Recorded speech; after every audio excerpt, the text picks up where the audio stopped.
चीन ने हाल में रेयर अर्थ एलिमेंट्स मतलब REEs के एक्सपोर्ट पर जो रोक लगाई है उसने कई देशों की चिंता बढ़ा दी है।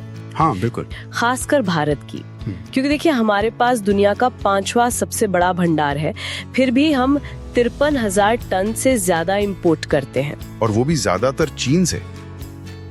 ये एक मतलब अजीब सी स्थिति है ना? दशकों तक हम एक तरह से अपने इस खजाने पर बैठे रहे, लेकिन चीन के इस कदम ने, आप कह सकते हैं, हमें जगा दिया है। अब ये सिर्फ मिनरल्स का मामला नहीं रहा, ये तो स्ट्रेटेजिक मामला बन गया। हाँ, आत्मनिर्भरता का। सही कहा।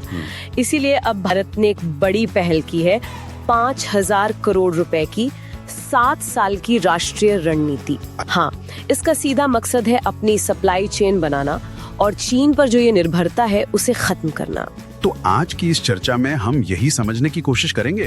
हमारे पास सरकारी रिपोर्ट्स हैं, कुछ न्यूज आर्टिकल्स हैं, इंडस्ट्री एनालिसिस भी है। जी, तो देखेंगे कि ये रेयर अर्थ एलिमेंट्स आखिर हैं क्या भला, भारत के लिए आत्मनिर्भरता क्यों इतनी जरूरी हो गई है, सरकार कर क्या रही है, और हाँ, आगे चुनौतियाँ क्या हैं। चलिए शुरू करते हैं। देखिए, रेयर अर्थ एलिमेंट्स या REEs असल में 17 मेटेलिक एलिमेंट्स का एक ग्रुप है। 17? ओके। हाँ, नाम इनका रेयर यानी दुर्लभ जरूर है, पर ये हमारी आज की टेक्नोलॉजी के लिए बहुत जरूरी है, जैसे आपके हमारे स्मार्टफोन। अच्छा, फोन में भी? हाँ, और भविष्य की टेक्नोलॉजी जैसे इलेक्ट्रिक गाड़ियों की मोटर्स, विंड टर्बाइंस और डिफेंस के साजो सामान में भी। और इनमें से कुछ खास हैं शायद, वो चुंबक वाले नियोडीमियम वगैरह। बिल्कुल, नियोडीमियम, डिस्प्रोजियम, समेरियम, इनसे बहुत शक्तिशाली मैग्नेट बनते हैं, और ये क्लीन एनर्जी टेक्नोलॉजी के लिए तो समझिए रीढ़ की हड्डी है। लेकिन कमाल की बात यह है, जैसा आपने शुरू में कहा, कि भारत के पास दुनिया का 3रा सबसे बड़ा भंडार है, करीब 6.9 मिलियन टन। जी हाँ, करीब 6.9 मिलियन टन। लेकिन ग्लोबल प्रोडक्शन में हमारा हिस्सा 1% से भी कम है, सिर्फ 0.7%। इतना कम? हाँ, लगभग 2,900 टन सालाना। ये जो गैप है ना भंडार और उत्पादन के बीच, यही चौंकाने वाला है। और शायद इसी गैप को अब भरने की कोशिश हो रही है। बिल्कुल, चीन ने जो अप्रैल 2025 में एक्सपोर्ट पे बैन लगाया, उसने जैसे एक अलार्म बजा दिया। ग्लोबल ऑटो और टेक कंपनियों में तो खलबली मच गई। हाँ, मैंने पढ़ा था। इसका असर भारत में भी हुआ होगा, जो कंपनियां EVs बना रही हैं, जैसे मारुति, बजाज, टाटा। बिल्कुल, उन्होंने चिंता जताई कि EV प्रोडक्शन में रुकावट आ सकती है।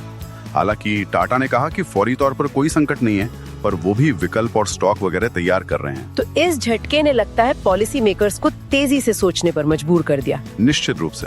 इसी के बाद भारत ने कई बड़े कदम उठाए। एक तो जैसा हमने कहा, वो 5,000 करोड़ रुपए की सब्सिडी योजना। हाँ, ये खास तौर पर घरेलू प्रोसेसिंग मतलब अयस्क से शुद्ध तत्व निकालने और यहीं पर भारत में ही चुंबक बनाने को बढ़ावा देने के लिए है। प्रोसेसिंग और चुंबक बनाना, ये सुनने में ही काफी टेक्निकल लगता है। इसमें हम कहाँ हैं अभी? यहीं पर एक बड़ी चुनौती है। ये जटिल प्रक्रियाएं हैं।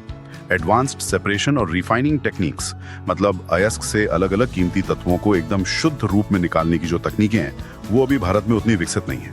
तो ये एक टेक्नोलॉजिकल गैप है। इसके अलावा सरकार ने माइनिंग और एक्सप्लोरेशन को तेज करने के लिए खदान और खनिज एक्ट में बदलाव किए हैं।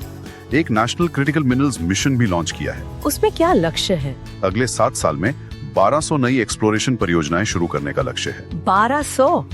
ये तो काफी महत्वाकांक्षी। हाँ, और एक और अहम कदम सरकारी कंपनी IREL ने उठाया, Indian rare earths limited. IREL? हाँ, इनका नाम सुना है। तो उन्होंने जापान को एक्सपोर्ट रोक दिया ताकि घरेलू मांग को प्राथमिकता दी जा सके। तो IREL की भूमिका इसमें बहुत अहम होने वाली है। बिल्कुल, IREL अभी मुख्य खिलाड़ी है। वो माइनिंग से लेकर शुरुआती प्रोसेसिंग तक करती है। अब उनका लक्ष्य घरेलू चुंबक बनाने की क्षमता बढ़ाना है। कितना, कुछ अंदाजा है? उनका लक्ष्य है वित्त वर्ष 26 तक 450 टन नियोडीमियम मैग्नेट बनाना और 2030 तक इसे डबल करना है। विशाखापट्टनम में उनका एक प्लांट, REPM प्लांट, 2023 से सेमेरियम कोबाल्ट मैग्नेट बना भी रहा है। तो कुछ काम शुरू हो चुका है। जी, और साथ ही ओडिशा, गुजरात, केरल जैसी जगहों पर 4 नई खदानों को भी मंजूरी मिली है। रिसर्च और डेवलपमेंट को बढ़ावा देने के लिए सरकार, इंडस्ट्री और IIT जैसे संस्थान मिलकर काम कर रहे हैं। तो कोशिश चारों तरफ से हो रही है, माइनिंग बढ़ाओ, प्रोसेसिंग टेक्नोलॉजी लाओ और फाइनल प्रोडक्ट मतलब चुंबक वो भी यहीं बनाओ। लेकिन आपने तकनीकी चुनौती का जिक्र किया, और क्या बाधाएं हैं इस राह में? तकनीकी गैप के अलावा देखिए, पर्यावरण से जुड़ी चिंताएं भी हैं। भारत में RES का मुख्य सोर्स मोनाजाइट रेत है। मोनाजाइट, हाँ। उसमें रेडियोधर्मी थोरियम भी होता है।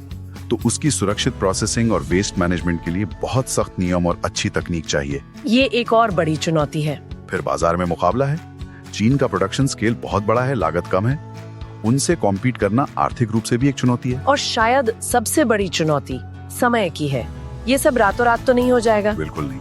एक मजबूत घरेलू चुंबक बनाने की क्षमता खड़ी करने में कई साल लग सकते हैं, शायद दशक भी। लेकिन अहम बात यह है कि शुरुआत हो चुकी है। भारत ने चीन के सप्लाई शॉक का जवाब तेजी से दिया है। एक महत्वाकांक्षी योजना है, घरेलू खनन पर जोर है और अपनी जरूरतों को प्राथमिकता दी जा रही है। तो अगर हम संक्षेप में देखें तो ये सिर्फ कुछ खनिजों का खेल नहीं है। ये भारत की ऊर्जा सुरक्षा, उसकी औद्योगिक स्वतंत्रता और दुनिया में अपनी जगह बनाने की एक बड़ी लंबी दौड़ है। हाँ, एक तरह से भविष्य की नींव रखी जा रही है। सही। लेकिन जैसा हमने बात की, राह आसान नहीं है। टेक्नोलॉजी, पर्यावरण, लागत, समय, ये सब बड़ी चुनौतियां सामने खड़ी हैं। तो अंत में सोचने वाली बात ये रह जाती है कि क्या भारत, जो अभी तक ज्यादातर कच्चा माल एक्सपोर्ट करता रहा है, वो इस पूरी वैल्यू चेन में, यानी निकालने से लेकर फाइनल प्रोडक्ट बनाने तक एक ग्लोबल पावर बन पाएगा? यही $1 मिलियन सवाल है।